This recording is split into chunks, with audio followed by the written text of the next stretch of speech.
इसमें कोई शक नहीं था। जब से एस्टिन को उसका नया ऑल्टर्ड रूप मिला था, ताकत के मामले में वह बाकी सबसे आगे माना जाने लगा था। इंसान रहते हुए ही उसकी ताकत असामान्य थी, और ऑल्टर्ड बनने के बाद तो वह और भी भयानक हो गई थी। वह ऐसी चीजें उठा सकता था जिन्हें उठाने में गैरी या ओलिविया तक को मुश्किल होती। इसी वजह से जब सबने देखा कि एस्टिन का ऑल्टर्ड रूप कमरे के एक किनारे से दूसरे किनारे तक ऐसे उछाल दिया गया जैसे कोई खिलौना हो, तो हर कोई हैरान रह गया। शिट शिट, इन्नू बड़बड़ा रहा था।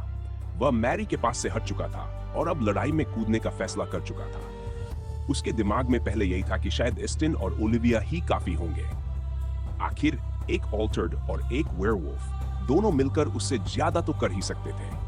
लेकिन अब हालात देखकर उसे साफ समझ आ गया था, अगर कोई मरना नहीं चाहता तो यहां सबको मिलकर लड़ना पड़ेगा। तुम बेवकूफ लोग क्या कर रहे हो? इन्नू जोर से चिल्लाया।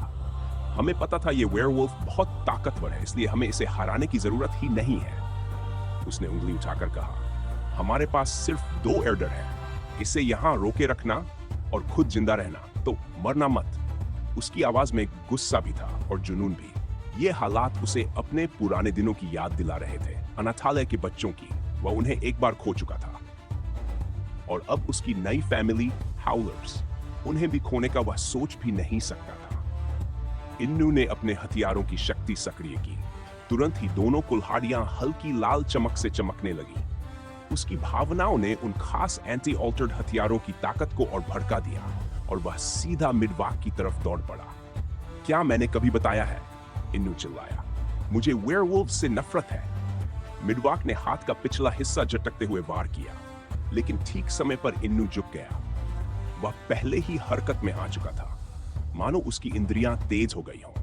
ऐसा लग रहा था जैसे वह मिडवाक की अगली चाल पहले ही भांप सकता था, वरना हथियारों की ताकत बढ़ने के बावजूद भी वह ऐसा वार कभी नहीं बचा पाता। अगले ही पल इन्नू ने अपनी एक कुल्हाड़ी घुमाई और उसे सीधे वेयरवुल्फ के पेट में घुसाने की कोशिश की। कुल्हाड़ी ने त्वचा चीर दी। यह देखकर इन्नू भी हैरान था, और मिडवाक भी। मिडवाक ने दूसरा हमला करने की बजाय थोड़ा पीछे छलांग लगाई।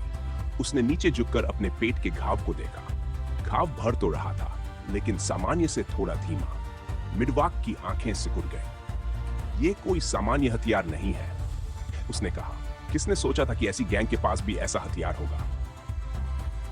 इन्नू अब पहले की तरह लगातार हमला नहीं कर रहा था, लेकिन उसके उस छोटे से हमले ने एस्टिन और ओलिविया को संभलने का समय दे दिया था। दोनों की तरह ही मिडवाक की तरह उनके शरीरों में भी तेज हीलिंग क्षमता थी। मिडवाक हंसा। मुझे लगा था तुम्हारा ग्रुप उन ऑल्टर्ड से आसान होगा जिनसे मैं पहले लड़ा था। फिर उसने सिर हिलाया। नहीं, आसान नहीं। तुम लोग उनसे ज्यादा ताकतवर नहीं हो, बस ज्यादा परेशान करने वाले और जिद्दी हो। उसी समय उसने बाईं तरफ देखा। वहां हाउलर्स की एक सदस्य अकेली खड़ी थी। मैरी। नहीं, इन्नू चिल्लाया। उसे तुरंत समझ आ गया था कि मिडवाक क्या करने वाला है। मिडवाक पहले ही मैरी की तरफ दौड़ पड़ा था। वह काफी दूर खड़ी थी, लेकिन अगर वह अभी भागती भी तो भी वह उसे पकड़ ही लेता। इसलिए उसने भागने की बजाय अपना क्रॉसबो उठाया। उसमें 3 बोल्ट लगे हुए थे। उसने ट्रिगर दबाया। पहला बोल्ट चूक गया और जमीन में जा धंसा। मिडवाक बहुत तेज भाग रहा था और मैरी के हाथ भी लगातार कांप रहे थे। उसने गहरी सांस ली और 2 और बोल्ट दागे। एक मिडवाक के सीने में लगा, दूसरा उसके कंधे में। तुरंत चिंगारियां फूटने लगी। नीली बिजली उसकी पूरी देह पर चमकने लगी। लेकिन इस बार इससे मिडवाक बिल्कुल नहीं रुका। जैसे पहले उसके मानव रूप में रुक जाता था, अपने पूरे वेयरवुल्फ रूप में उसने वह हमला सीधे झेल लिया। पीछे से इन्नू पूरी ताकत से दौड़ रहा था, लेकिन वह मिडवाक की रफ्तार तक पहुंच ही नहीं पा रहा था। उसके मन में अपराधबोध उठ रहा था। मेरी गलती है, मैंने मैरी को अकेला छोड़ दिया। मुझे उसके पास रहकर उसकी रक्षा करनी थी। अगर उसे अभी काट लिया गया या चोट लगी तो उसकी वजह मैं हूं। फिर मैं काई और गैरी का सामना कैसे करूंगा? उसे समझ आ गया था वह समय पर नहीं पहुंच पाएगा। उसी क्षण उसे महसूस हुआ जैसे उसकी सारी ऊर्जा उसके शरीर से निकल कुल्हाड़ी में समा रही हो। उसे नहीं पता था यह क्या हो रहा है, लेकिन निराशा में उसने वही किया जो उसके दिमाग में आया। उसने कुल्हाड़ी फेंक दी। कुल्हाड़ी हवा में घूमती चली गई। तेज और तेज उसकी लाल चमक और भड़क उठी, और वह लगभग गोली की तरह उड़ती हुई आगे बढ़ी। मिडवाक मैरी के करीब पहुंच चुका था, लेकिन अभी भी थोड़ा दूर था। उसी समय कुल्हाड़ी आकर उसके पिंडली के पीछे धंस गई। आवू! मिडवाक दर्द से हल्का सा दहाड़ा। इस बार वार काफी गहरा था। कुल्हाड़ी उसकी टांग में अटक गई थी। वह लगभग गिर ही गया था, लेकिन उसने हाथों के सहारे खुद को संभाल लिया। उधर इन्नू हाँफ रहा था। उसकी सांसें तेज चल रही थी। ऐसा लग रहा था जैसे उस एक वार ने उसकी सारी ताकत खींच ली हो। उसका शरीर पसीने से भीग गया था, जबकि उसने बस कुल्हाड़ी फेंकी ही थी। इससे मैं नहीं रुकूंगा, मिडवाक गुर्राया। वह फिर से उठ खड़ा हुआ और मैरी की तरफ बढ़ने लगा। अब मैरी ने अपना भाला उठा लिया। उसने आगे बढ़कर वार किया, लेकिन मिडवाक ने भाला पकड़ लिया और उसे दूर फेंक दिया। मैं तुम्हें मारना नहीं चाहता था, मिडवाक बोला, लेकिन इंसानों में भी कई प्रतिभाशाली लोग हैं जिन्हें मैं बदल सकता हूं। उसने अपना पंजा उठाया और सीधा मैरी के चेहरे की ओर झपटा। मैरी ने उन नुकीले नाखूनों को अपनी तरफ आते देखा। उसने सिर हटाने की कोशिश की, लेकिन उसका सिर उस हाथ से कहीं ज्यादा धीरे हिल रहा था। नाखून उसके गाल को छू गए, एक हल्की कट बन गई, और उसी पल मैरी ने देखा मिडवाक जमीन पर गिर चुका था। क्या वह फिसल गया? मैरी ने हैरानी से सोचा। उसकी जान अभी अभी बची थी। मिडवाक ने नीचे देखा। उसकी टांग पर कुछ लिपटा हुआ था। वह काले रंग की रस्सी जैसा दिख रहा था, लेकिन वह रस्सी नहीं था। वह एक चाबुक था, और उस चाबुक के दूसरे सिरे पर ओलिविया खड़ी थी। वह अपने पूरे वेयरवुल्फ रूप में थी।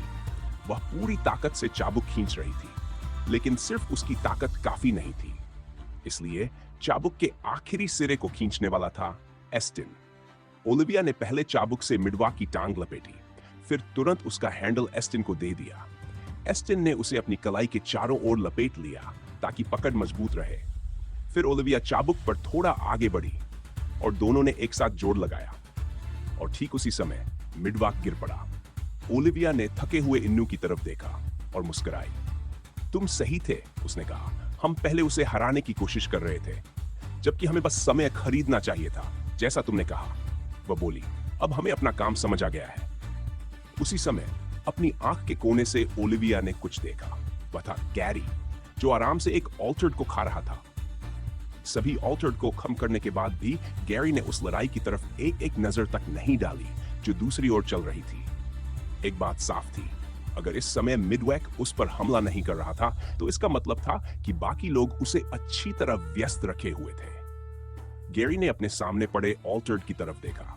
अपने पंजों को एक झटके से घुमाते ही दूसरे के शरीर से मांस आसानी से अलग होने लगा। उसके बाद वह कुछ और खाता और बाकी को लगभग पूरा निगल जाता। मुझे अपने कामों के बारे में नहीं सोचना चाहिए। मुझे यह भी नहीं सोचना चाहिए कि अभी मैं क्या कर रहा हूं। मैं एक सेकंड भी बर्बाद नहीं कर सकता। मुझे बस उसी पर ध्यान देना है जो मुझे करना है। उसके हाथ लगातार चलते रहे, एक के बाद एक। जब भी वह किसी ऑल्टर्ड को पर्याप्त खा लेता, तब सिस्टम मैसेज सामने आ जाता और गैरी तुरंत अगले ऑल्टर्ड पर कूद पड़ता, फिर वही प्रक्रिया दोहराता। उसकी एनर्जी तो काफी पहले ही भर चुकी थी। उसका शरीर अपनी जरूरी ताकत वापस पा चुका था। फिर भी वह खाता जा रहा था, क्योंकि उसे चाहिए थे स्टैट पॉइंट्स। इसीलिए वह अपने वेयरवुल्फ फॉर्म में ही बना रहा, ताकि जितनी जल्दी हो सके उतना खा सके। वह अभी कितना मजबूत हो चुका था, कौन कौन से स्टैट्स बड़े थे, उसे नहीं पता।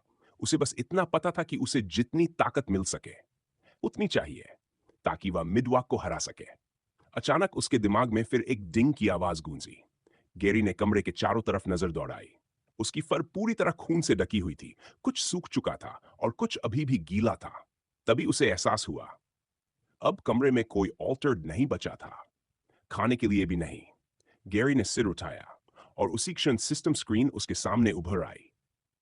System, you have successfully reached level 25 system. You can now select a new class based on your current class type. ये वही संदेश था जो उसे लेवल 25 पर मिला था। हालांकि उसके बाद वह 2 और लेवल बढ़ चुका था। अब उसके पास अपने विकल्प देखने का समय था।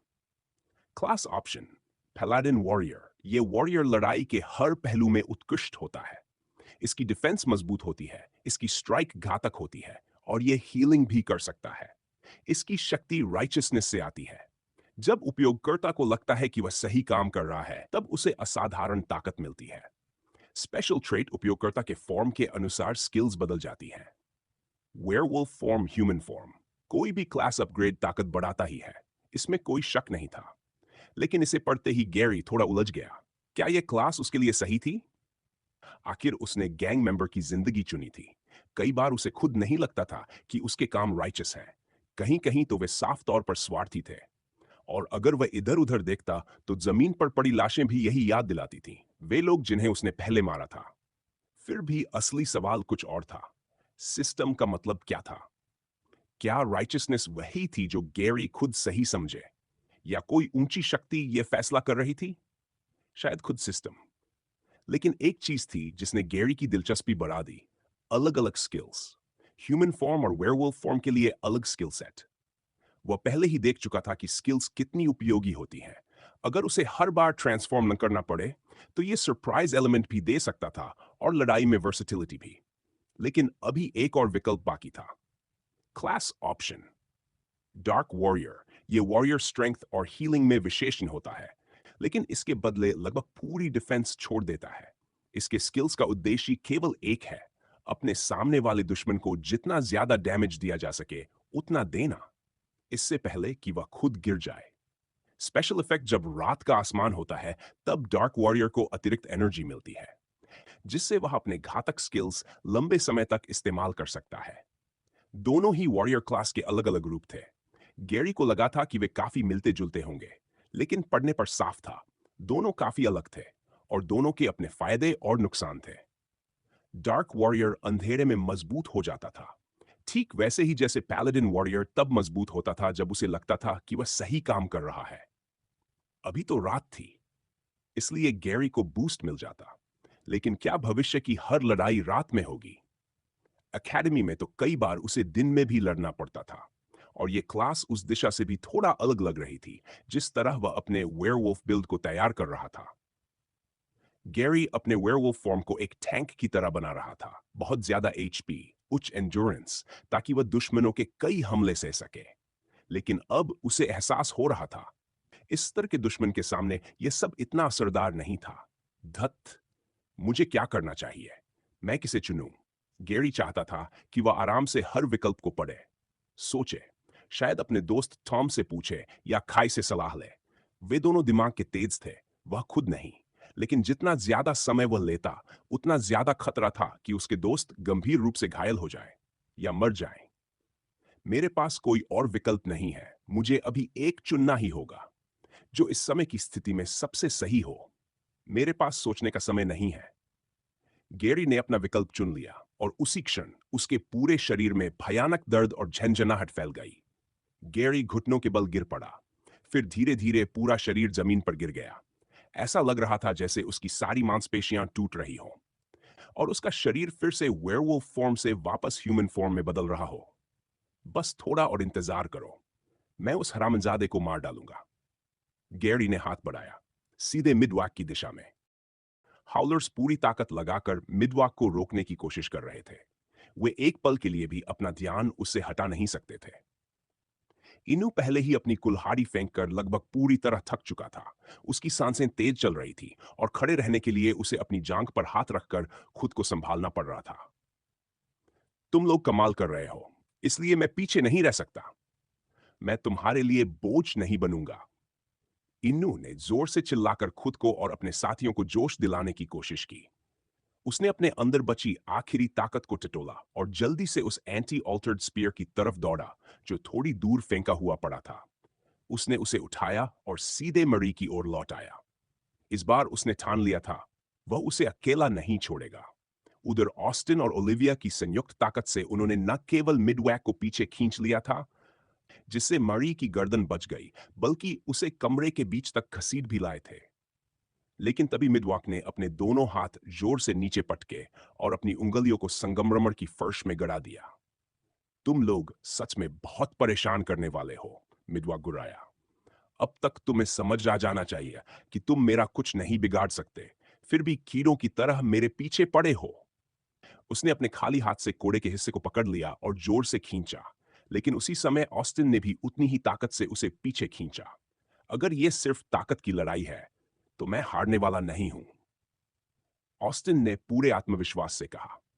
माइनोटॉर ऑल्टर्ड के रूप में उसके नथुनों से भाप निकल रही थी। ओलिविया को यकीन नहीं हो रहा था कि वह सही देख रही है या नहीं, लेकिन ऐसा लग रहा था जैसे ऑस्टिन की मांसपेशियां पहले से भी ज्यादा फूल गई हों। मिडवाक समझ चुका था कि इस तरह के हथियार को तोड़ना आसान नहीं होगा, लेकिन तभी उसकी नजर किसी और चीज पर पड़ी, कुछ ऐसा जो अभी भी उसके शरीर में फंसा हुआ था। उसने हैंडल पकड़कर अपने पैर से लाल कुल्हाड़ी को आसानी से बाहर खींच लिया। खून फर्श पर बहने लगा, लेकिन जैसे ही हथियार उसके शरीर से बाहर निकला, घाव तुरंत भरने लगा। अगले ही पल उसने कुल्हाड़ी घुमाई और उसे सीधे सामने खड़े दोनों लोगों की ओर फेंक दिया। कुल्हाड़ी बेहद तेजी से उनकी तरफ बढ़ रही थी। दोनों एक ही सीध में खड़े थे, और अगर वह लगती तो दोनों को भेद सकती थी। ऑस्टिन ने तुरंत कोड़े का हैंडल छोड़ दिया। ओलिविया के हाथों से भी कोड़ा फिसल गया, और उसी पल मिडवॉक आजाद हो गया। ओलिविया अभी वार के लिए खुद को तैयार भी नहीं कर पाई थी कि अचानक उसके सामने एक विशाल पीठ आकर खड़ी हो गई। एक भारी टक्कर की आवाज गूंजी। तुम बड़े बेवकूफ हो, क्या कर रहे हो? ओलिविया गुस्से में चिल्लाई।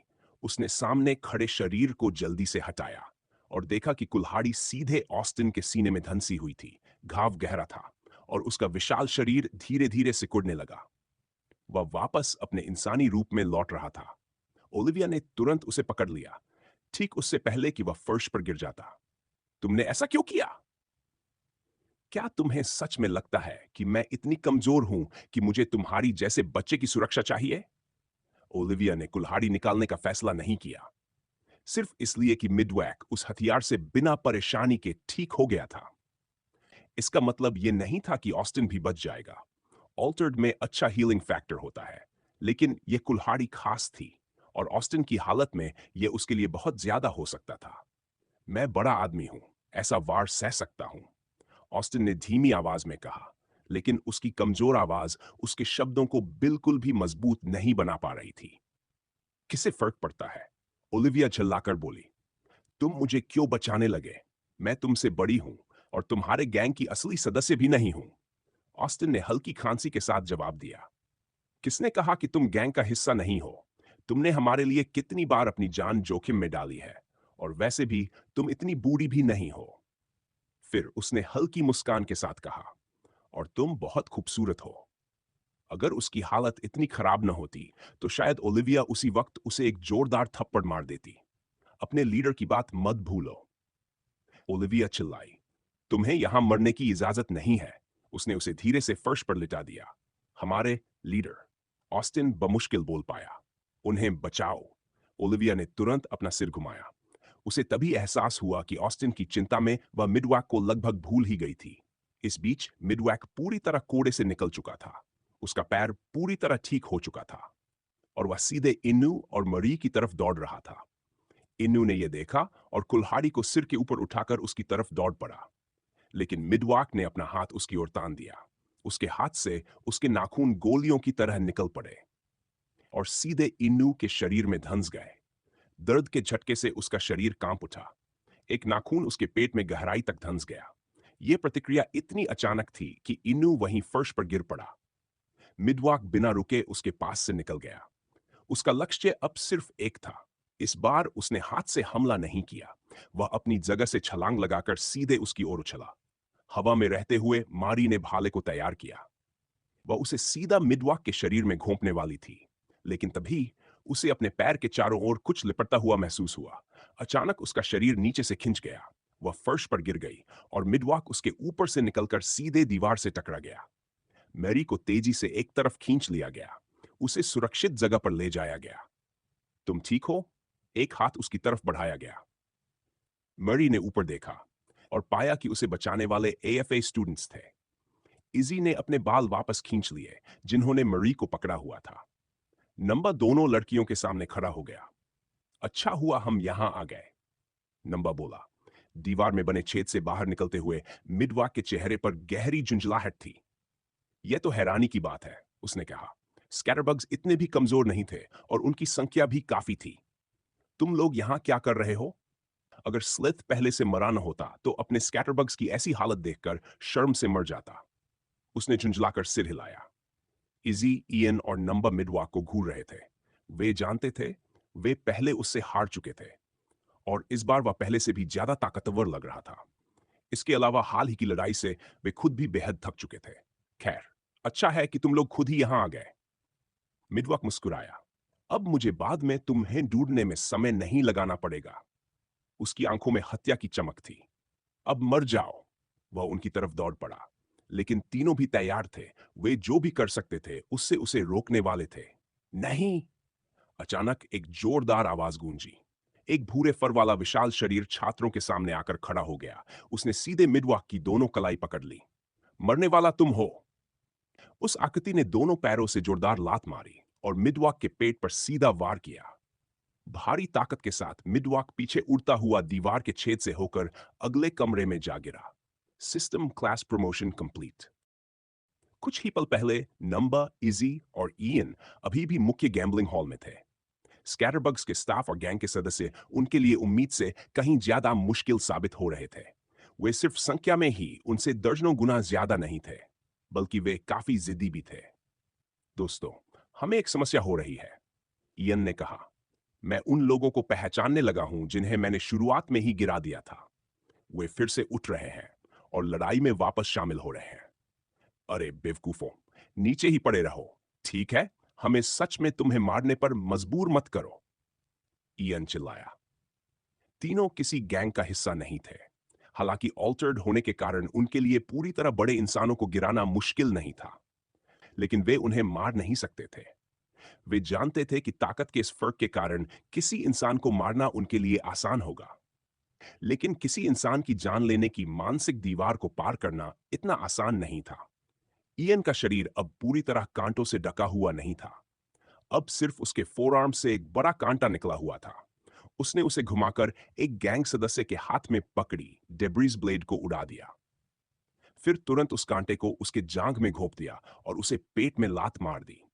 अगर अपने सिर में कांटा नहीं घुसवाना चाहते तो नीचे ही पड़े रहो। इयन ने चेतावनी दी। तुम्हारा बॉस तुम्हें जितना भी पैसा दे रहा हो, इतना तो नहीं होगा कि तुम अपनी जान दांव पर लगा दो। लेकिन गैंग के लोग फिर भी नहीं रुके। उन्हें यह नहीं पता था कि जिस बॉस के लिए वे इतनी वफादारी दिखा रहे थे, वह पहले ही मर चुका था। तुम लोग वह आवाज सुन रहे हो? इजी ने पूछा। एक लगातार तेज आवाज गूंज रही थी, छोटे छोटे धमाकों जैसी। पूरी इमारत हल्की सी कांप रही थी और मशीनें भी कंपन कर रही थी। कुछ ही देर में यह साफ हो गया कि वह आवाज क्या थी।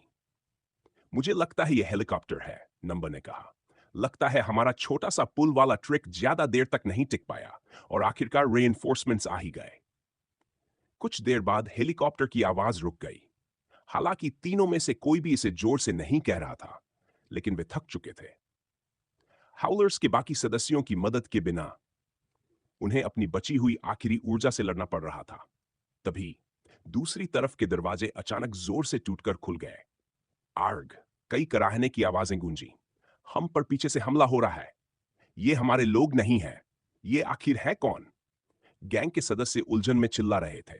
ठीक वही उलझन तीनों एएफए स्टूडेंट्स के चेहरे पर भी थी। तब तक जब तक उन्होंने नहीं देखा कि गैंग के लोगों पर हमला कौन कर रहा था। वह एक आदमी था, जोकर की पोशाक पहने हुए। कार्डिनस ग्रुप चुप बैठकर नहीं देख सकता जब हाउलर्स स्कैटरबग्स पर हमला कर रहे हों, उस आदमी ने कहा। वह था हैरी, कार्डिनस ग्रुप का चेयरमैन। उसने अपनी गोल सिर वाली चेन वेपन को पकड़ा और उसे जोर से जमीन पर पटका। अगर आज हाउलर्स हार गए तो कुछ ही समय बाद कार्डिनस ग्रुप का भी वही हाल होगा। इसलिए हम अपनी पूरी ताकत से उनकी मदद करेंगे। हैरी के आदेश देते ही उसके बनाए हुए निजी सुरक्षा दल फ्रीक्स आगे बढ़े और स्कैटर बग्स के लोगों से भिड़ गए। पिता, नंबर ने धीरे से कहा। उसी समय उसने एक गैंग सदस्य के मुक्के से बचते हुए उसके चेहरे पर अपना मुक्का मारा। आदमी पीछे जा गिरा। जाओ बेटे, हैरी ने कहा। मुझे यकीन है उन्हें तुम्हारी मदद की जरूरत होगी। तीनों ने देखा कि फ्रीक्स ने हालात संभाल लिए हैं, इसलिए उन्होंने सिर हिलाया और गैरी और बाकी लोगों के पीछे दौड़ पड़े। इसी तरह तीनों वहां तक पहुंच पाए और अब तक की लड़ाई में गैरी और उसके साथियों की मदद कर पाए। वे ठीक समय पर पहुंचे थे और मरी को बचा लिया था, लेकिन अब उनके सामने जो खड़ा था वह शायद गैरी ही था। सब लोग सुनो, गैरी जोर से चिल्लाया। तुम सबने बहुत किया है। आज यहां कोई नहीं मरेगा। बस किनारे खड़े रहो और रास्ते में मत आना। जैसे ही उसने यह कहा, दीवार के छेद से मिडवैक बाहर दौड़ता हुआ आया। वह सीधा गैरी की ओर भागा। उसने अपने दोनों पंजे उठाए और उसके 10 नाखून गोलियों की तरह निकलकर गैरी की ओर दौड़े। गैरी के पीछे बाकी लोग खड़े थे, इसलिए उसके पास बचने का विकल्प नहीं था। उसने अपने पंजों से वार करके उन्हें रोकने की कोशिश की। 3 नाखून वह गिराने में सफल रहा, लेकिन बाकी उसके हाथ और शरीर में धंस गए। उन्होंने उसकी त्वचा को भेदा, लेकिन उसे ज्यादा नुकसान नहीं हुआ। ग्राह! गैरी ने जोर से दहाड़ लगाई। उसके मुंह से लार उड़ रही थी और वह पूरी गति से आगे दौड़ा। दोनों एक दूसरे की ओर उछले। गैरी ने मिडवॉक के सीने पर जोरदार वार किया, जिससे उसका सीना कट गया। लेकिन उसी समय मिडवॉक ने गैरी की कलाई पकड़ ली। उसने उसे अपनी ओर खींचा और उसके सिर पर जोरदार वार किया। गैरी को उसकी ताकत देखकर झटका लगा। मिडवॉक ने उसे फिर अपनी ओर खींचा, दूसरा वार करने के लिए। लेकिन इस बार गैरी ने उसका हाथ पकड़ लिया और उसे रोक दिया। अच्छा है कि तुम उन बीटा से काफी मजबूत हो जिन्हें तुमने बनाया था, मिडवॉक हंसते हुए बोला। लगता है तुमने बीच में थोड़ा नाश्ता कर लिया। अब समझ आया कि तुम खुद को अजेय क्यों समझ रहे हो। लेकिन मेरे और तुम्हारे बीच अभी भी बहुत बड़ा अंतर है। उसने गैरी को घूरा। पहले मुझे लगा था कि तुम कुछ नहीं कर रहे थे, लेकिन अब समझ आया। तुम बस एक बहुत युवा अल्फा हो। एक ऐसा अल्फा जिसके पास लगभग कोई कौशल ही नहीं है। मुझे नहीं पता तुम्हें ऐसा किसने बनाया, लेकिन यह साफ है कि तुम्हें वेयरवुल्फ होने के बारे में कुछ नहीं पता। तुम जैसा साधारण अल्फा मुझे कभी नहीं हरा सकता। मिडवा के पंजे अचानक और बड़े होने लगे। वे लगभग दुगने हो गए और उनका रंग हल्का धातु जैसा दिखने लगा। उसने हमला किया। गैरी पीछे हट गया, लेकिन उसका फोरआर्म कट गया। एक गहरा घाव बन गया। तुम सही कह रहे हो, गैरी ने स्वीकार किया। मैं बेवकूफ हूं। अगर खाई के पास मेरी जैसी ताकत होती, अगर वही इवॉल्व हुआ होता, तो वह अब तक तुम्हें हराने का सही तरीका ढूंढ चुका होता। लेकिन मेरे लिए ऐसी चीजों में समय लगता है। गैरी ने अपने दांत भींच लिए। मैं बस एक बेवकूफ हूं जो अपनी पूरी ताकत से तुम्हें गिराने वाला है। क्लास प्रमोशन पूरा होते ही गैरी ने तुरंत अपने स्टैट्स चेक किए थे। उसे उम्मीद थी कि इससे उसे मिडवा को हराने के लिए जरूरी बढ़त मिल जाएगी। Gary Dem grade Bishop 215, level 27, health do 50 300, X do 3 4 5 zers, 3 I 1000, strength 41 60D, dexterity 30 45, endurance 34 48. Gary को काफी स्टैट पॉइंट्स मिले थे क्योंकि उसने कई ऑल्टर्ड को खाया था। लेकिन उसने ये भी नोटिस किया कि जितने ज्यादा ऑल्टर्ड वह खाता जा रहा था, उतने कम स्टैट्स मिल रहे थे। फिर भी ये बीस्ट्स को खाने से कहीं ज्यादा बेहतर था। लेकिन उसकी एवोल्यूशन के साथ जो सबसे खास चीज आई थी वह ये थी। Class dark warrior. जब रात का आकाश मौजूद होगा, तुम्हारे वेयरवुल्फ रूप की एनर्जी में बड़ा बढ़ावा मिलेगा। तुम्हारी एनर्जी अब दोगुनी हो चुकी है। Energy 3 word 5 word plus 5 word. HP 286, 300 energy 968 1000। Gary को मिडवॉक ने पहले ही कई बार चोट पहुंचाई थी, लेकिन ऑल्टर्ड को खाने के बाद उसकी एंड्योरेंस काफी बढ़ चुकी थी, और क्लास प्रमोशन के बाद तो और भी। इसलिए अब ये हमले पहले जितने दर्दनाक नहीं लग रहे थे। ऊपर से वह अपने घाव जल्दी भर भी पा रहा था, इसलिए खून बहने से उसे ज्यादा नुकसान नहीं हो रहा था। ऐसा लग रहा था कि उसकी नई क्लास ने उसकी हीलिंग एबिलिटी को तेज कर दिया है। अब उसकी हीलिंग मिडवॉक जितनी ही तेज हो चुकी थी। गैरी ने मन ही मन सोचा, मुझे फैसला लेना मुश्किल था, लेकिन लगता है मैंने सही रास्ता चुना है। उसने वही क्लास चुनी थी जो इस समय की स्थिति के लिए सबसे बेहतर थी। वेयरवुल्फ सिस्टम ने जितनी जानकारी दी थी, उसके अनुसार पैलाडिन वॉरियर को ताकत तब मिलती थी जब उसके काम राइचस होते। लेकिन अभी अभी गैरी ने कई ऑल्टर्ड को मार दिया था। उस समय उसे बिल्कुल भी राइचस महसूस नहीं हो रहा था। उसके दिमाग में बस एक ही चीज थी, काय की मौत का बदला लेकर मिडवैक को खत्म करना। दूसरी तरफ डार्क वॉरियर को रात में विशेष ताकत मिलती थी। हालांकि अभी बहुत देर रात नहीं हुई थी, लेकिन आसमान पूरी तरह अंधेरा हो चुका था। और सबसे बड़ी बात यह थी कि यह क्लास सीधी ताकत देती थी, जो कि मिडवा के खिलाफ गैरी को सबसे ज्यादा चाहिए थी। क्लास प्रमोशन के बाद उसकी एनर्जी 300 से बढ़कर 500 हो गई थी, और क्योंकि अभी रात थी, डार्क वॉरियर की एबिलिटी सक्रिय हो चुकी। इस वजह से उसकी एनर्जी पूल दोगुनी हो गई थी। एनर्जी 500 मिडवॉक हवा में छलांग लगाकर आया। उसके लंबे और कठोर पंजे अब तलवार जैसे दिख रहे थे। उसने सीधे गैरी के सिर पर वार करने की कोशिश की। त्वरित बगल में लुढ़क गया और हमला संग गरमड़ की फर्श को चीरता हुआ निकल गया। गैरी अभी उठ भी नहीं पाया था कि मिडवॉक ने अपने दूसरे हाथ से नाखूनों को गोली की तरह उसकी तरफ फेंक दिया। गैरी ने दोनों हाथों से उन्हें रोकने की कोशिश की और इस बार वह ज्यादातर को रोकने में सफल रहा। लेकिन उसी समय मिडवॉक उसके सामने पहुंच गया और उसने गैरी के चेहरे पर जोरदार मुक्का मारा। गैरी का सिर झटके से एक तरफ घूम गया। Damage 16 HP 300। गैरी ने जवाब में हमला किया और मिडवॉक की छाती पर हल्की खरोंच लगा दी। लेकिन उसी समय मिडवॉक ने अपने पैर से गैरी के पेट पर वार किया। गैरी हैरान रह गया जब उसने देखा कि मिडवॉक के पैरों के नाखून भी लंबे होकर उसके पेट में धंस गए थे। Damage 20 HP HP 250। 300। मिडवॉक जोर से हंस पड़ा। यह तो शानदार है। तुम एक जिंदा अनोमली हो। वेयरवुल्व्स के इतिहास में कभी इतना कमजोर अल्फा नहीं हुआ। लगता है ऊपर वाला खुद मुझे मौका दे रहा है। गैरी ने उसके पैर को अपने पेट से बाहर खींचा और तुरंत एडी से मिडवॉक के जबड़े पर जोरदार किक मारी। एक तेज धमाके की आवाज गूंजी। गैरी को यकीन था कि यह वार उसे जरूर दर्द देगा। बिल्कुल सही गैरी, अपने फाइटिंग स्किल्स इस्तेमाल करो, इन्होंने दूर से चिल्लाकर कहा। सब लोग देख सकते थे कि गैरी अब बेहद ताकतवर था, लेकिन मिडवॉक अभी भी उससे तेज था। उसके हमले भी ज्यादा खतरनाक थे और उसके वेयरवुल्फ शरीर में अभी भी कई छिपी हुई क्षमताएं थीं। मिडवॉक थोड़ा पीछे डगमगाया। गैरी ने मौका नहीं छोड़ा। Skill activated claw drain level 2। Energy cost 30 energy 910 1000। Gary के नाखून लंबे हो गए। मिडवॉक जितने लंबे नहीं, लेकिन पहले से कहीं ज्यादा खतरनाक। उसने कंधे से लेकर नीचे तक मिडवॉक के शरीर को चीर दिया। मिडवॉक गुर्राया, लेकिन तुरंत उसने गैरी का हाथ पकड़ लिया और पूरी ताकत से उसे पीछे धकेल दिया। हरामी, मिडवॉक चिल्लाया और गैरी की जांघ पर किक मारी। फिर एक और किक उसके पेट पर। दोनों के बीच दूरी बन गई। गैरी फर्श पर फिसलता हुआ पीछे गया। उसे दर्द हो रहा था, लेकिन उसने एक अजीब चीज देखी। उसके नाखून अभी भी लंबे थे, लेकिन अगले ही पल वे गायब हो गए। Heal 15 HP HP 265। घाव थोड़ा भर गया, लेकिन इतना नहीं कि पूरा नुकसान ठीक हो जाए। गैरी ने मन में सोचा, क्लॉ ड्रेन, इससे मुझे उम्मीद से ज्यादा हेल्थ मिली। मेरे नाखून भी ज्यादा लंबे थे और स्किल ज्यादा देर तक चला। ये क्या हो रहा है? System information claw drain level 2 user द्वारा किया गया आधा डैमेज हेल्थ रिकवर करेगा। Energy cost 30 skill duration 5 seconds. Gary ने जल्दी से स्किल को पढ़ा। एनर्जी ज्यादा लग रही थी, लेकिन अब उसकी एनर्जी पूल इतनी बड़ी थी कि यह कोई समस्या नहीं थी। उसे सिस्टम की एक और बात याद आई। जब रात होती है, डार्क वॉरियर की स्किल्स को बूस्ट मिलता है। गैरी ने मन ही मन सोचा, सिस्टम ने स्किल्स कहा था, सिर्फ स्किल नहीं, मतलब। तभी मिडवॉक फिर से उसकी तरफ दौड़ा। गैरी भी उसकी तरफ भागा।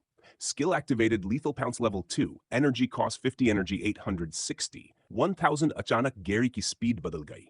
वह साइड में कूदा और फिर जमीन से उछलकर पूरी ताकत से मिडवॉक के शरीर से टकरा गया। दोनों विशाल वेयरवुल्व्स फर्श पर फिसलते हुए दूर तक चले गए। अब गैरी ऊपर था और मिडवॉक नीचे। गैरी ने बिना रुके मुक्के बरसाने शुरू कर दिए, एक के बाद एक वार। संगमरमर की फर्श टूटने लगी। पूरा कमरा कांप रहा था। मिडवॉक दर्द से चिल्लाया, यह सच में दर्द कर रहा है। उसने अपने कठोर पंजे सीधे गैरी के साइड में घोंप दिए। Major damage 135 HP. Major wound inflicted HP 130 300। दर्द इतना तेज था कि गैरी हमला जारी नहीं रख पाया। मिडवॉक गर्जा, तुम इतने पागलपन से मुझे मारने की कोशिश कर रहे हो। क्या तुम्हें लगता है मैं कोई खतरा नहीं हूं? उसने अपने पंजे घुमाए और गैरी के शरीर में और दर्द फैल गया। Damage 20 HP HP 110। 300। गैरी जमीन से किक मारकर दूर लुढ़क गया। वह अपने साइड को पकड़कर खड़ा था। यह घाव बाकी घावों की तरह जल्दी नहीं भर रहा था। मिडवॉक फिर से उसकी तरफ बढ़ रहा था। अगली जिंदगी में कोशिश करना, शायद तब तुम मुझे हरा सको। गैरी के मन में एक ही सवाल घूम रहा था, क्या यह सब भी काफी नहीं है? इतने सारे ऑल्टर्ड खाने के बाद, क्लास प्रमोशन के बाद भी, आखिर एक असली वेयरवुल्फ को हराने के लिए मुझे और क्या करना पड़ेगा? HP 145, 300 energy 793 1000। गैरी की हेल्थ अब आधे से भी नीचे जा चुकी थी। उसने मिडवॉक की तरफ देखा।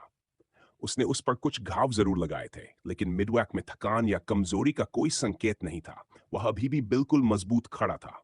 उसने थोड़ी एनर्जी खर्च की थी अपने बड़े घावों को भरने के लिए और अपनी पूर्ण वेयरवुल्फ फॉर्म बनाए रखने के लिए, लेकिन उसके पास अभी भी काफी एनर्जी बची हुई थी।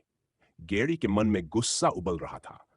इतनी सारी एनर्जी होने का क्या फायदा अगर मैं इसका इस्तेमाल ही नहीं कर पा रहा हूं। मुझे लगा था कि मैंने इस समय के लिए सबसे सही क्लास चुनी है, लेकिन शायद पैलेडिन चुनना ही बेहतर होता। डार्क वॉरियर क्लास की सबसे बड़ी बात यही थी कि वह डिफेंस पर बिल्कुल ध्यान नहीं देती थी। यह क्लास पूरी तरह अटैक स्किल्स पर आधारित थी। पैलेडिन क्लास के साथ शायद गैरी ज्यादा देर तक टिक सकता था और शायद उसी समय में उसे कोई तरीका भी मिल जाता। गैरी के दिमाग में वही सवाल घूम रहा था, मैं इस सारी एनर्जी का क्या करूं। उसी समय मिडवॉक अपने चांदी जैसे लंबे पंजों के साथ उसकी तरफ दौड़ा और सीधे वार किया। गैरी जानता था कि वह इस हमले से बच नहीं सकता, खासकर अपने घायल साइड के साथ, लेकिन उसके पास एक तरीका था जिससे वह खुद को जबरदस्ती हिला सकता था।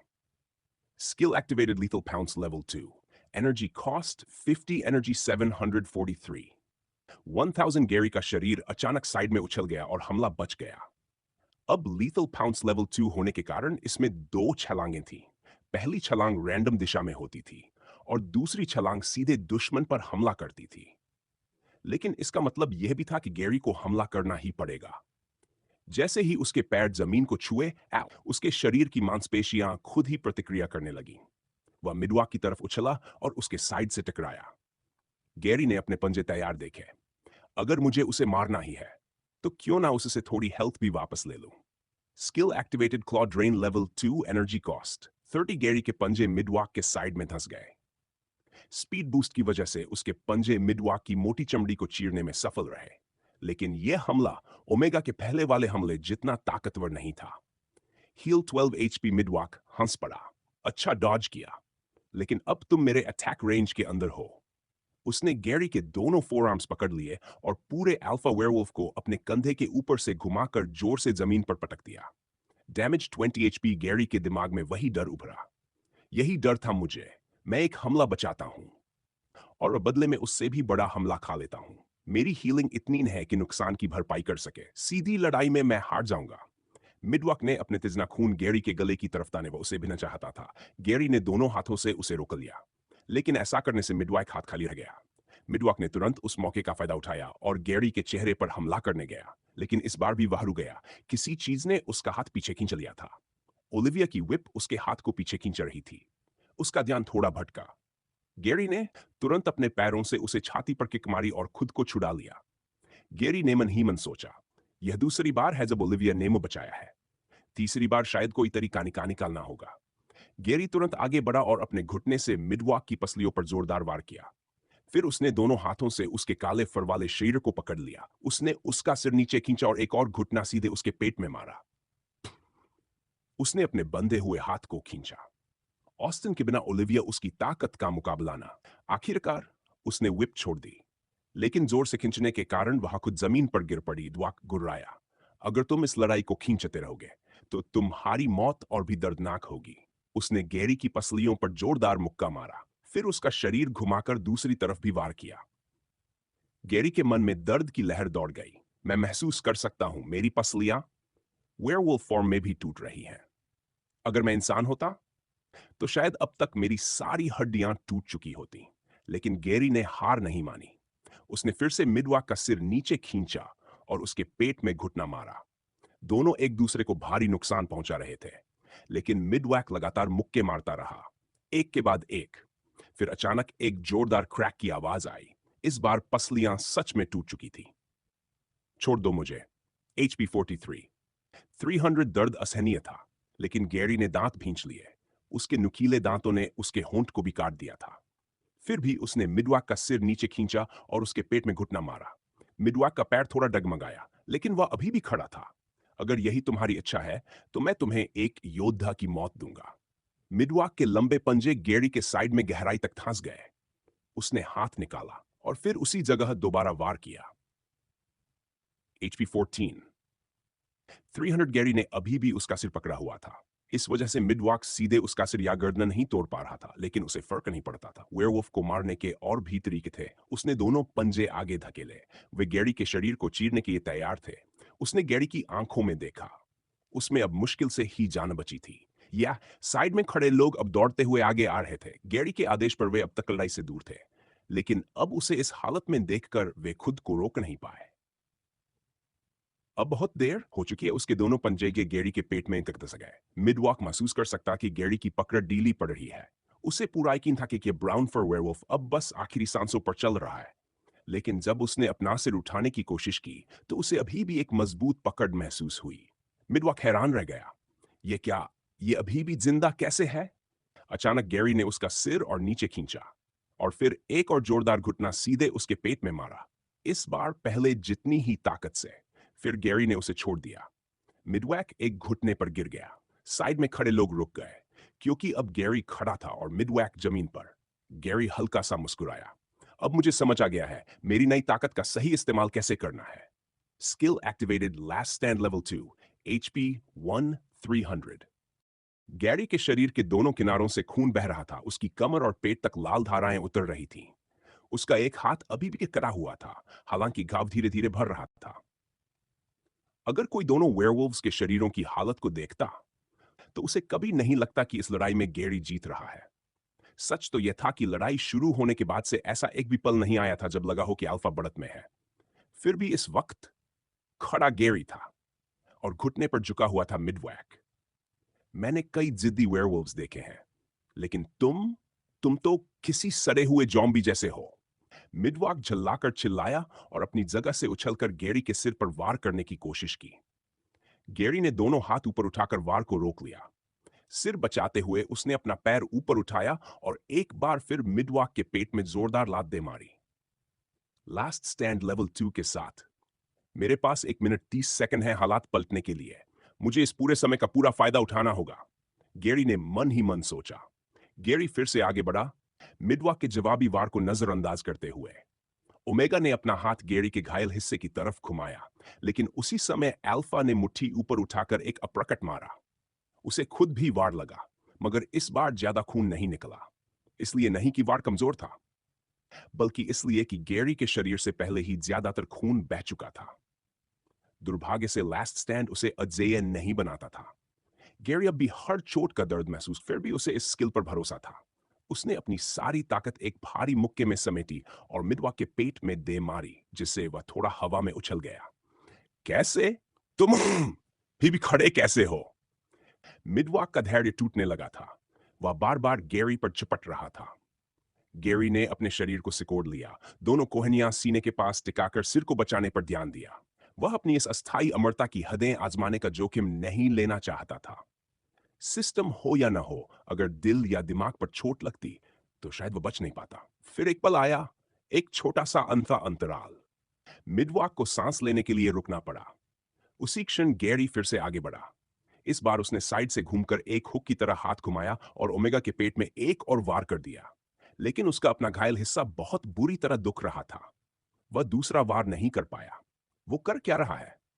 ईएन ने हैरानी से पूछा। गैरी अभी तक जिंदा कैसे है और बार बार पेट पर ही क्यों मार रहा है? बाकी सभी को भी यह अजीब लग रहा था। इस पूरी लड़ाई में गैरी को हमला करने के बहुत कम मौके मिले थे। मिडवॉक तो उस पर लगभग 4 गुना ज्यादा वार कर चुका था। तो जब गैरी को मौका मिलता, वह कोई घातक वार क्यों नहीं करता? वो उसे धीमा कर रहा है। पेट पर वार स्टैमिना खा जाते हैं, सांस बिगाड़ देते हैं और शरीर की गति कम कर देते हैं। गैरी ने देख लिया कि मिडवॉक उससे तेज है, लेकिन वह रुक गया। मुझे नहीं पता उसका असली प्लान क्या है। अगर वो ऐसे ही करता रहा, तो वह मर जाएगा। बाकी लोग भी यही सोच रहे थे। गैरी आखिर कौन सी पागल योजना बना रहा था? इस समय वह लास्ट स्टैंड की एक बड़ी कमजोरी झेल रहा था। यह स्किल उसकी पुरानी चोटों को मिटाती नहीं थी। दर्द अभी भी था, घाव अभी भी थे, और उन्हें भरने के लिए समय चाहिए था, जो उसके पास बिल्कुल नहीं था। गैरी मुश्किल से खड़ा रह पा रहा था, लेकिन उसने फिर भी खुद को संभाला और उसी जगह पर एक और मुक्का मारा, उतना ही ताकतवर। मिडवा के मुंह से खून छिटक पड़ा। यह कमबख्त अल्फा कितना जिद्दी है और इसके हर वार की ताकत बिल्कुल बराबर है। मिडवाक ने सोचा, तुम ऐसे नहीं जीत सकते। मिडवाक गुर्राया, खुद को बेकार की तकलीफ मत दो, हम दोनों जानते हैं, बस समय की बात है। मिडवाक की हालत भी अब ठीक नहीं दिख रही थी, लेकिन गैरी उससे 10 गुना बदतर लग रहा था। 30 seconds रिमेनिंग, यही वक्त है, अब या कभी नहीं। गैरी ने सोचा और हल्का सा पीछे कूदा, मगर नजर मिडवॉक पर ही टिकाए रखी। यह खाई के लिए है, गैरी ने दांत भींचते हुए कहा। तुम्हें मेरे लोगों को छूना ही नहीं चाहिए था। उसके हाथ लगभग जमीन तक झूल रहे थे। मिडवॉक एक कदम आगे बढ़ने ही वाला था कि अगले ही पल गैरी उसकी नजर से गायब हो गया। Skill activated. Lethal Pounce level 2 minus 50 energy skill activated. Claw Drain level 2 minus 30 energy. Gary side से उछलकर आया और मिडवॉक के कंधों पर गहरे चीरे लगा दिए। वह उसके सामने उतरा ही था कि मिडवॉक ऊपर से हमला करने के लिए हाथ उठाने लगा, लेकिन गैरी फिर से गायब हो गया। Skill activated. Lethal Pounce level 2 minus 50 energy. इस बार गैरी उसकी साइड में प्रकट हुआ। चपटने से पहले उसने मिडवॉक की पीठ पर 4 तेज वार किए। मिडवॉक ने घबराकर पीछे हाथ घुमाया, लेकिन उसके पंजे हवा को ही चीरते रह गए। Skill activated. Lethal Pounce level 2 minus 50 energy. Skill activated. Claw Drain level 2 minus 30 energy. दो पंजे सीधे मिडवॉक के पेट में धंस गए। गैरी ने उन्हें बाहर खींचा और फिर उसी जगह 2 और वार कर दिए। मिडवॉक ने मुंह खोलकर गैरी को काटने की कोशिश की। छटाक! उसका जबड़ा हवा में ही बंद हो गया। दाईं ओर से एक पंजा उसके चेहरे पर लपका। नाखून उसके मुंह के अंदर घुस गए और जबड़े को चीरते हुए अलग कर गए। गैरी बार बार लीथल पाउंस का इस्तेमाल कर रहा था, हमला करने और बचने के लिए, और जैसे ही क्लॉ ड्रेन खत्म होता वह उसे फिर से सक्रिय कर देता। बाकी लोग बस एक धुंधली आकृति देख पा रहे थे। गैरी पागलपन भरी गति से इधर उधर घूम रहा था, हर दिशा से वार, हर वार के साथ नए घाव। एक भटके वेयरवुल्फ की तरह था जो सिर्फ हवा में पंजे मार रहा था। फिर बाईं ओर से एक और हमला आया। इस बार पंजा नहीं, मुट्ठी थी। मुक्का मिडवॉक के चेहरे के साइड पर पड़ा और उसका पूरा शरीर मुड़कर जमीन पर जा गिरा। गैरी आखिरकार रुक गया। वह उसके सामने खड़ा था। मिडवॉक ने जमीन से ऊपर देखा और उसकी आंखों में उलझन भर गई, क्योंकि गैरी अब पहले से बेहतर दिख रहा था। Health 182 out of 3 energy, 243 out of 1000. Last stand has come to an end. तुमने कहा था, मुझे तुम्हें हराने के लिए कई जिंदगियां चाहिए होंगी, है ना? गैरी धीरे धीरे मिडवॉक की ओर बढ़ा। मिडवॉक मुश्किल से उठ खड़ा हुआ। उसके पेट में भयानक दर्द था। उसका जवाब बस एक मुक्का था, लेकिन इस बार उसके पंजे नहीं निकले। गैरी ने उसका हाथ छटकर हटाया और सीधा उसके चेहरे पर मुक्का मारा। वार सीधे उसकी नाक पर लगा और वह मुड़कर दब गई। एक नहीं, 2 मुक्के, दूसरा वार दूसरे हाथ से। मिडवॉक गिरने ही वाला था कि गैरी ने उसका सिर पकड़ लिया, दोनों हाथों से उसका मुंह बंद किया और उसे अपनी ओर खींच लिया। मेरी फकिंग गैंग से पंगा मत लेना। उसने पूरी ताकत से मुक्का घुमाया। वार सीधे मिडवॉक के मुंह के किनारे लगा। दांत चटककर टूट गए और उसका शरीर जमीन पर गिर पड़ा। उसी क्षण उसका शरीर सिकुड़ने लगा और धीरे धीरे वापस इंसानी रूप में बदल गया। मिडवॉक पूरी तरह थक चुका था। उसकी एनर्जी खत्म हो चुकी थी। वह जानता था अब उसका शरीर लड़ने के काबिल नहीं रहा, लेकिन उसी पल उसे एक सच्चाई समझ आई। अब समझ आया। उसने भारी सांस लेते हुए कहा, तुम्हारी अचानक बड़ी ताकत, तुम्हारा इस तरह लड़ना, मेरे पुराने पैक में तुम्हारे जैसे लोगों को डार्क वॉरियर्स या नाइट वॉरियर्स कहा जाता था। वह, लेकिन उनका एक और बेहतर नाम भी था, रेड आइड हंटर्स। कमरे के किनारे खड़े हर व्यक्ति ने कई बार पलकें झपकाई, खुद को चुटकी काटी और गहरी सांसें ली। अब सबको साफ दिख रहा था कि लड़ाई खत्म हो चुकी है। फिर भी किसी के लिए इस पर यकीन करना आसान नहीं था। लड़ाई के हर पल में, हर सेकंड में उन्हें लगता रहा था कि शायद यही वह एक्शन होगा जब सब कुछ खत्म हो जाएगा। गैरी, उसने सच में उस राक्षस को हरा दिया। इयन ने जोर से कहा। सच कहूं तो गैरी कमाल का है। मैं समझ ही नहीं पा रहा कि अभी हुआ क्या था। उसका शरीर, वह इतनी तेजी से ठीक कैसे हो गया? ऐसा लग रहा था जैसे उसे दूसरी सांस मिल गई हो। नंबर ने कहा। हाउलर्स के सदस्य भी हैरान थे, लेकिन उनके पास ज्यादा सवाल नहीं थे। वे जानते थे कि गैरी कोई साधारण ऑल्टर्ड नहीं था। वह कुछ और था, एक रहस्यमयी प्राणी जिसे वेयरवुल्फ कहा जाता है, और उस विषय में उनकी समझ बेहद कम थी। हमारे बॉस हमेशा ऐसे ही होते हैं, इनु ने कहा, गैरी की पीठ की ओर देखते हुए, जो अब धीरे धीरे सिकुड़ रही थी। गैरी भी अपने इंसानी रूप में लौट रहा था। वह अपनी एनर्जी बचा रहा था, हालांकि जरूरत पड़ने पर उसके पास फिर से वेयरवुल्फ बनने के लिए पर्याप्त एनर्जी अभी भी थी। किसी न किसी तरह वह हमेशा काम पूरा कर ही देता है। अब जब लड़ाई शांत हो चुकी थी, सबके मन में एक ही सवाल था, गैरी अब क्या करेगा? मिडवॉक के साथ क्या होने वाला है? एएफए के छात्र जो बाद में यहां पहुंचे थे और अब लड़ने की जरूरत नहीं रही थी, कमरे को ध्यान से देखने लगे। जैसे ही उनकी नजरें चारों तरफ बिखरी लाशों पर पड़ी, टूटे हुए शरीर, फटे हुए मांस, उनके पेट में मिचली सी उठने लगी। कमरे के दूसरे हिस्से का दृश्य भी बिल्कुल ऐसा ही था। लड़ाई के दौरान उन्होंने देख लिया था कि गैरी का ऑल्टर्ड रूप मिडवैक और बाकी कई लोगों जैसा ही था, और गैरी ने अभी जो किया था उसे देखकर इसमें कोई शक नहीं था। यह सब मिडवैक की करतूत थी। क्या गैरी उसे मार देगा? इजी ने मन ही मन सोचा, उसे मारना ही पड़ेगा, है ना? पुलिस ऐसे आदमी को बंद करके नहीं रख सकती, और अगर उसे जिंदा छोड़ दिया तो वह जरूर बदला लेने लौटेगा।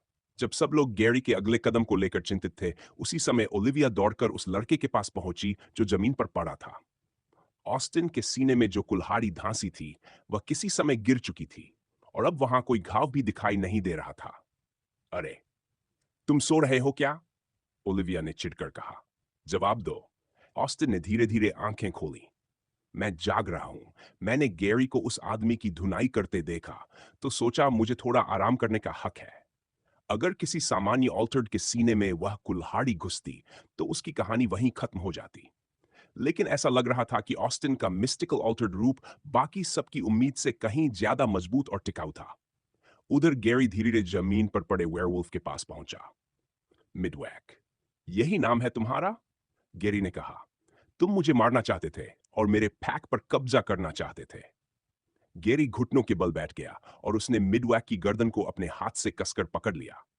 तुमने मेरे एक सदस्य को चोट पहुंचाई, उसे सबके सामने टांग दिया, सिर्फ मेरा ध्यान खींचने के लिए, मुझे यहां बुलाने के लिए, है ना? उसकी पकड़ और कस गई। तो सुनो, तुमने बहुत अच्छा काम किया। मैं यहां हूं। गैरी की दूसरी हथेली बदलने लगी। नाखून लंबे और खतरनाक पंजों में बदल गए।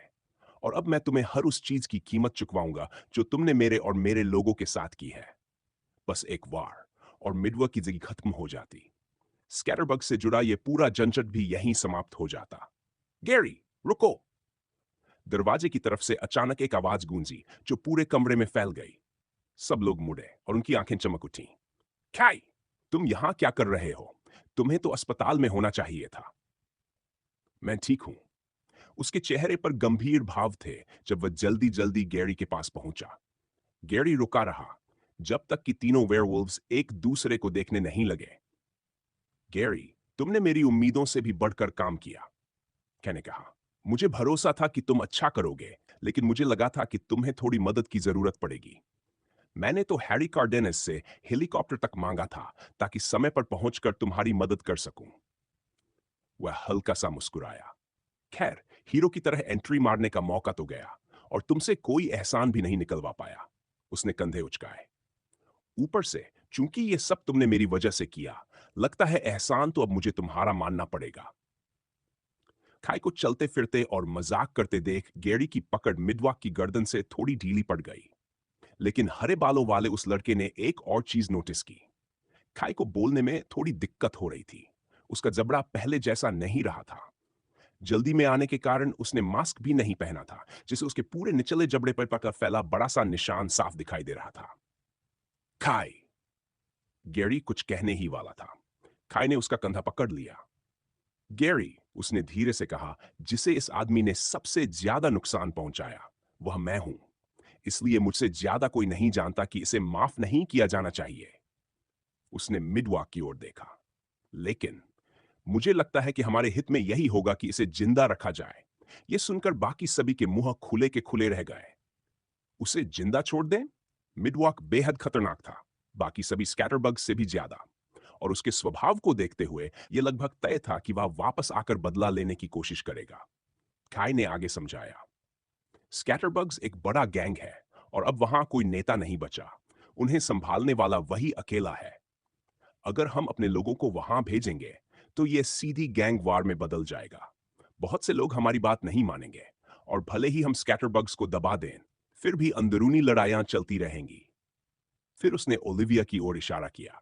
लेकिन अगर मिडवैक हमारे साथ जुड़ जाए और हाउलर्स के हिस्से के रूप में स्कैटरबग्स को संभाले, ठीक वैसे ही जैसे ओलिविया ने पिंसर्स के साथ किया है, तो विरोध बहुत कम होगा और सच कहूं तो मिडवैक इतना मजबूत है कि किसी भी समस्या को खुद ही संभाल सकता है। काय की बात में दम था, लेकिन गैरी ने कभी गैंग पर कब्जा करने के बारे में सोचा ही नहीं था। सच कहें तो उसकी योजना बस इतनी थी, वहां पहुंचना और किसी तरह उस वेयरवुल्फ से निपटना। लेकिन खाई सही था। स्कैटरबग्स के ऊपरी लोगों में अब मिडवैक ही अकेला बचा था। सिर्फ वही उनके ठिकानों, उनके संपर्कों और उनके नेटवर्क को जानता था। टियर 3 गैंग के लिए टियर 2 शहर पर कब्जा करना वैसे ही लगभग असंभव था, और सिर्फ ताकत की कमी की वजह से नहीं। जैसे कि मैं तुम्हारी मान लूंगा। मिडवॉक हंस पड़ा। गेरी उसकी प्रतिक्रिया देखकर थोड़ा हैरान हुआ। उसे बचाने में वैसे भी उसकी खास दिलचस्पी नहीं थी। लेकिन जब खाई, जो खुद उसका सबसे बड़ा शिकार था, उसे बचाने की बात कर रहा था, तब भी मिडवॉक अपनी जान बचाने का मौका ठुकरा रहा था। खाई ने आगे कहा, गैंग वाली बात के अलावा एक और वजह है उसे जिंदा रखने की। वह हमारी तरह है, लेकिन हमसे अलग भी है। उसे इस जिंदगी के बारे में हमसे कहीं ज्यादा पता है। हमें नहीं पता भविष्य में हमें उसके जैसे और कितने लोग मिलेंगे, लेकिन यह जानकारी हम बहुत जरूरी हो सकती है। हंगेरी ने इस बात के बारे में पहले भी सोचा था। असल में यही सबसे बड़ा कारण था कि उसने अभी तक मिडवॉक को मारा नहीं था। उसका वेयरवुल्फ सिस्टम जितना उपयोगी था, उतना ही रहस्यमय भी। वह कई चीजें उससे छिपा कर रखता था। लेकिन मिडवॉक ने खुद स्वीकार किया था कि उसे वेयरवुल्फ की एवोल्यूशन और दूसरी बातों के बारे में काफी जानकारी है। एक असली वेयरवुल्फ से सवाल पूछने का मौका बेहद कीमती था, खासकर इसलिए क्योंकि उन्हें नहीं पता था कि दुनिया में ऐसे कितने और मौजूद हैं। और वैसे भी, काय ने कहा, एक ओमेगा किसी पैक से जुड़ा नहीं होता, तो क्यों न उसे हमारे पैक में शामिल होने का निमंत्रण दिया जाए। हमारे नियमों के साथ हम यह भी सुनिश्चित कर सकते हैं कि वह कोई बेवकूफी न करे। यह सुनते ही मिडवॉक जोर से हंस पड़ा। उसकी हंसी लगभग पागलपन जैसी लग रही थी। गर्दन में दर्द होने के बावजूद वह हंसता ही जा रहा था। तुम पिल्ले सच में बड़े प्यारे हो, वह आखिरकार बोला। लेकिन मुझे तुझे तुम्हें बुरी खबर देनी पड़ेगी। उसने गेरी की ओर देखा। तुम्हारे अल्फा ने मुझे हरा जरूर दिया, लेकिन वह इतना मजबूत नहीं है कि मुझे मजबूर कर सके कि मैं उसके पैक में शामिल हो जाऊं। काय को वेयरवुल्व्स के बारे में काफी कुछ पता था, कुछ अपनी रिसर्च से और कुछ उन बातों से जो गैरी ने उसे बताई थी। लेकिन वह यह नहीं जानता था कि वेयरवुल्व्स की दुनिया किताबों में लिखी बातों से कहीं ज्यादा जटिल थी।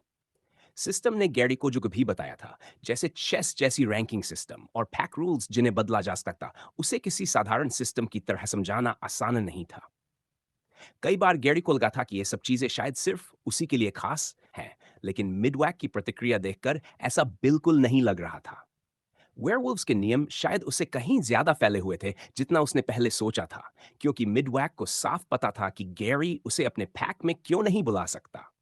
मैं एक बिशप हूं, जबकि मिडवैक को रुक के रूप में क्लासिफाई किया गया है सिस्टम के अनुसार। एक अल्फा अपने से ऊंचे रैंक वाले को जबरदस्ती पैक में शामिल नहीं कर सकता। अगर ऐसा है, तो भले ही मैं पैक रूल्स बदल दूं ताकि मिडवैक अनकंट्रोलेबल बन जाए, फिर भी यह नामुमकिन होगा। पैक रूल्स, बाकी लोगों का अल्फा की बात मानना और किसी का अल्फा में बदल जाना, यह सब कुछ किसी जादू की तरह काम करता हुआ लगता था। लेकिन इस समय वह बात ज्यादा मायने नहीं रखती थी। गैरी ने अपना हाथ ऊपर उठाया और उसे अपने वेयरवुल्फ फॉर्म में बदल लिया। क्या सच में यही एक रास्ता है? काय ने कहा। वह परेशान था, क्योंकि मिडवॉक उनके लिए एक बहुत बड़ा एसेट था। उसके पास बहुत सारी जानकारी थी, और सिर्फ वही नहीं, टियर 2 सिटी के साथ वे कुछ कर सकते थे। मिडवॉक के बिना उन्हें फिलहाल नॉट्सबर्ग को छोड़ना पड़ता। शायद कोई दूसरा शहर उसे अपने कब्जे में ले लेता। अभी उनके पास इतनी ताकत या मैन पावर नहीं थी कि वे एक टियर 2 सिटी को सही तरीके से संभाल सकें। गैरी ने अपना हाथ घुमाया। उसने फैसला कर लिया था। उसके पंजे वाला हाथ मुट्ठी में बदल गया। पैरों को जोर से जमीन पर टिकाते हुए उसने मिडवॉक के सिर किनारे लगभग सी टेम्पल पर एक जोरदार मुक्का मारा।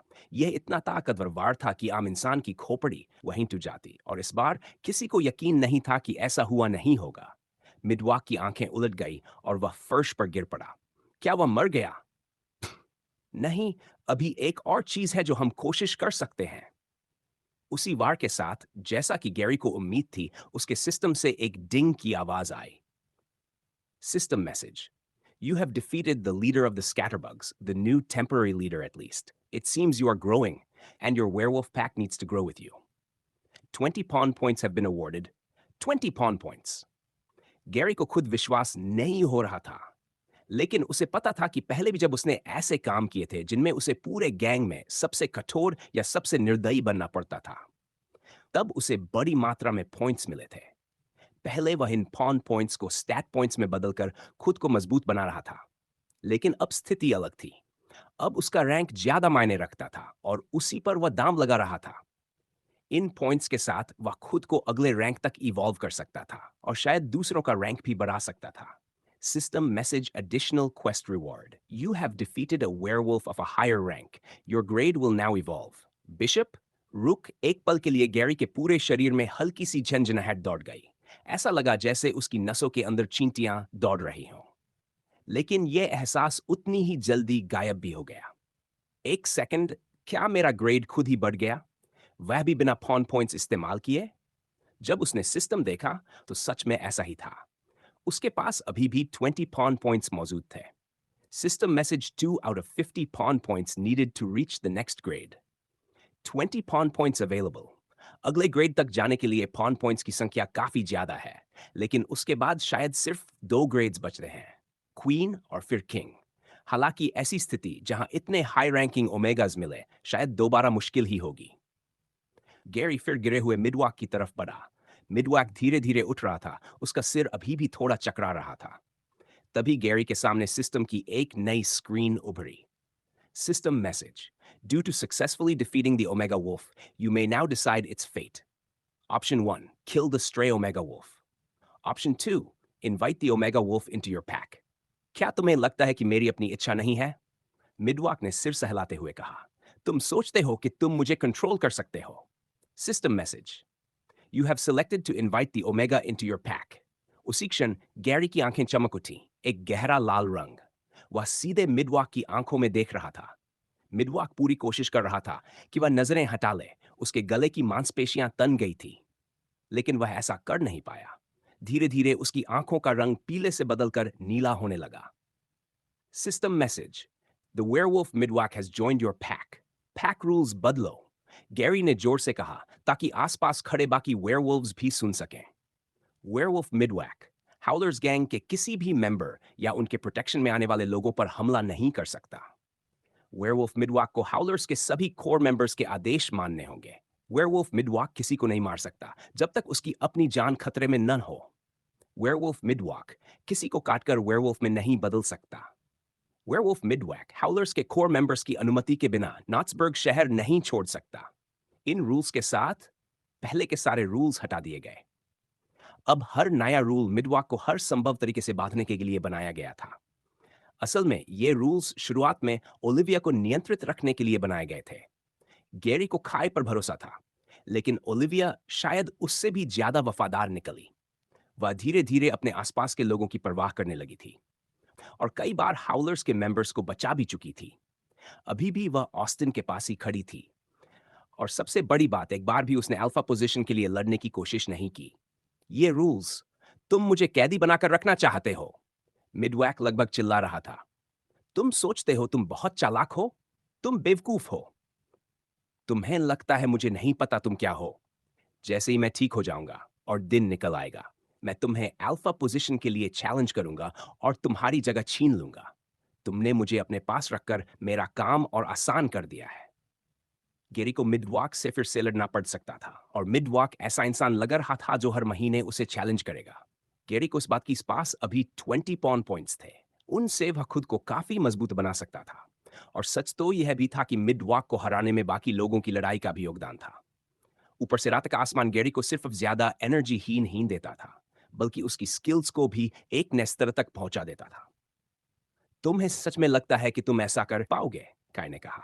हम तुम्हें अपने लीडर पर ऐसे हमला नहीं करने देंगे। तुम हम में से हर एक को अलग अलग हरा सकते हो, लेकिन हम सब मिलकर तुम्हें रोक सकते हैं। हाँ, इजी भी चिल्लाई। और क्या तुम्हें लगता है कि तुम सीधे एएफए में घुसकर गैरी को चैलेंज कर सकते हो? तुम मजबूत हो, बेवकूफ भेड़िए।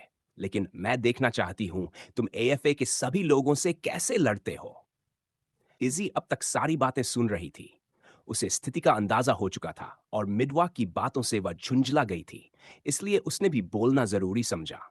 लेकिन ऐसा होना जरूरी नहीं है। काय ने आखिरकार मिडवॉक से कहा, तुमने ये सब किसी वजह से किया था, है ना? स्कैटरबग्स को अपने कब्जे में लेने की कोई वजह थी। तुम्हें कार्डेनेस कंपनी से कोई मतलब नहीं था।